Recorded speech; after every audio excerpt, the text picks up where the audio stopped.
Peak Wealth Management proudly presents the Trust the Plan podcast with Nick Hopwood and Jim Pilat, where we believe by providing education and guidance, we can help you retire with peak confidence.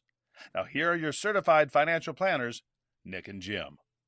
Welcome into the Trust the Plan podcast. I'm Nick. And I'm Jim. And today we're going to be talking about inherited IRAs. I know we've covered this topic before, Jim, but we just keep getting questions about this. Yeah, I mean, the reality is we have an aging population. Money's transferring hands, and the rules seem to keep changing on inherited IRAs. People aren't always sure what to do with it, so I think it's a good topic. And I think the biggest mistake people make is making withdrawals unaware of the taxes. And the biggest question we receive is, what do we do to mitigate some of these taxes? Yeah, absolutely. If you're not aware of the rules, it can be a big tax hit. It can really, it can hurt. So if you stick with us here, we're going to try and present the most optimal plan for you to pay the optimal amount of tax when you're receiving a beneficiary IRA.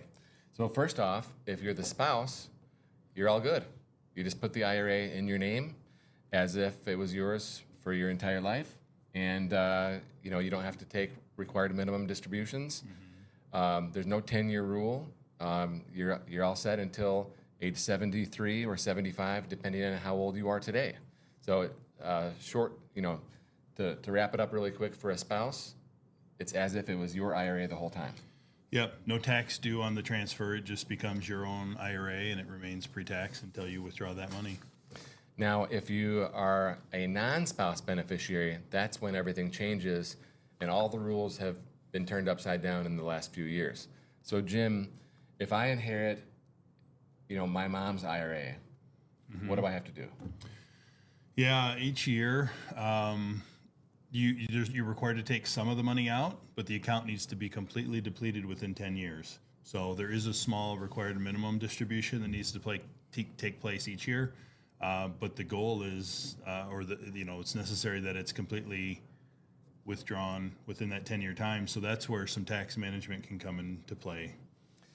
But look, if you make the mistake of just taking it all out and putting it into your name on day one, that's the biggest mistake you can make. You're not going to have a penalty per se because it's a beneficiary IRA, but it will be fully taxed in that 1 year. And so if you have a good income and then you have a big IRA distribution, you could be paying 37% to the feds on that IRA withdrawal plus the state. And in Michigan, that's another 4%. Yeah, I think that's a good example of some people get that money and think, oh, well, let's take it and we can finally buy that cottage that we want or whatever, right? Well, if there was even, say, $200,000 in there, right? Now that gets tacked on to your income and it shows as income for the year. So if you were making $200 and we just put another $200 on it, we've just increased the tax due pretty significantly.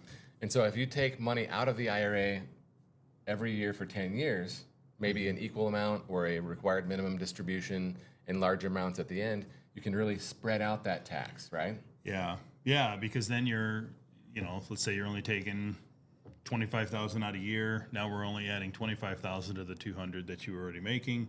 So it's a much more manageable tax hit. Your marginal tax rate isn't likely to increase on something like that. So you hit the nail on the head there. It's all about optimizing the taxes, spreading out the tax liability, keeping yourself in the same tax bracket that you would have been in otherwise. The biggest mistake that we see is when people take it out all at once, and sadly it happens all the time, and they push themselves up into a higher bracket. So that's my big takeaway from tax optimization. What about from a behavioral finance point of view, when it comes to inheritances and IRAs and the mindset of taking it all at once versus, using it to benefit your financial plan? Yeah, I think people a lot of times will look at it as found money and free money, and they'll use it to get something fun or buy something cool or, even justify it by saying, well, this is in mom's memory or dad's memory, right?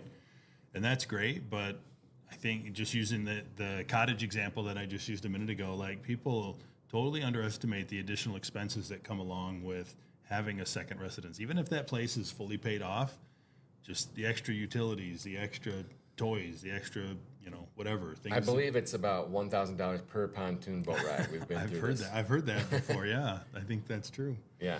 So the IRA can then create more costs for you, right? Right. But also, let's think about if the money were to stay in the IRA and it was growing tax deferred for those additional 10 years, how much growth we could have, right? Yeah. If we average 7.2% on the money ROI, we could have doubled that IRA in 10 years. And so, but let's focus on taxes, but also focus on growth. And everyone's situation is different. You might need, more money in certain years, but it can still be invested for growth over that time frame. Yeah, neglecting the compounding effect that money has is a big mistake. Being able to let that money grow. Of course, if it grows more, you're paying more tax on it, but at the end, the net result is that you will be further ahead, by that money compounding. So if you have a beneficiary IRA or inherited IRA that you'll be taking possession of, you should reach out to a CFP, find out the best way to handle withdrawals, to optimize your tax situation, and how it best can be added into your financial plan. And if you're looking for someone, you can reach out to peakwm.com and schedule an appointment online with us. Peak Wealth Management thanks you for watching and listening to the Trust the Plan podcast, featuring certified financial planners Nick Hopwood and Jim Pilat. If you enjoyed our program, please subscribe and share. If you'd like to learn more about our services, please visit peakwm.com. peakwm.com today. See you next week.